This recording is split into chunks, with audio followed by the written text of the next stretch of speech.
खबर शामिल करते हैं शहर कायद से, जहां चेयरमैन कोरंगी टाउन मोहम्मद नईम शेख ने UC8 में शहीद मोहतरमा बेनजीर भुट्टो फुटबॉल टूर्नामेंट की इफ्तिताही तकरीब में बाहैसियत मेहमान खुसूसी शिरकत की। इस हवाले से मजीद तफसीलात देखते हैं हमारे रॉयल न्यूज टीवी के चीफ रिपोर्टर कराची जावेद महमूद अराई की इस रिपोर्ट में। बिल्कुल, चेयरमैन कोरंगी टाउन मोहम्मद नईम शेख ने UC8 में शहीद मोहतरमा बेनजीर भुट्टो फुटबॉल टूर्नामेंट की इफ्तिताई तकरीब में बाहैसियत मेहमान खसूसी शिरकत की।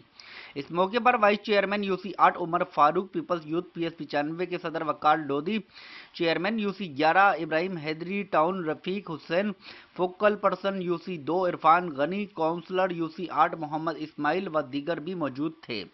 चेयरमैन कोरंगी टाउन मोहम्मद नईम शेख का कहना है कि सेहतमंद माशरे के लिए खेल बहुत ज़रूरी है, क्योंकि इनकी मिस्बत सरगर्मियों में नौजवान मसरूफ़ रहते हैं और इस तरफ हर किस्म की मनफी सरगर्मियों का खात्मा होता है। चेयरमैन कोरंगी टाउन मोहम्मद नईम शेख का मज़ीद कहना है कि बेहतरीन खेल का मुजाहरा करने वाले खिलाड़ियों को दाद देते हुए चेयरमैन कोरंगी टाउन मोहम्मद नईम शेख ने कहा कि यही नौजवान पाकिस्तान का मुस्तकबिल हैं और यही मुल्क व कौम का नाम रोशन करेंगे।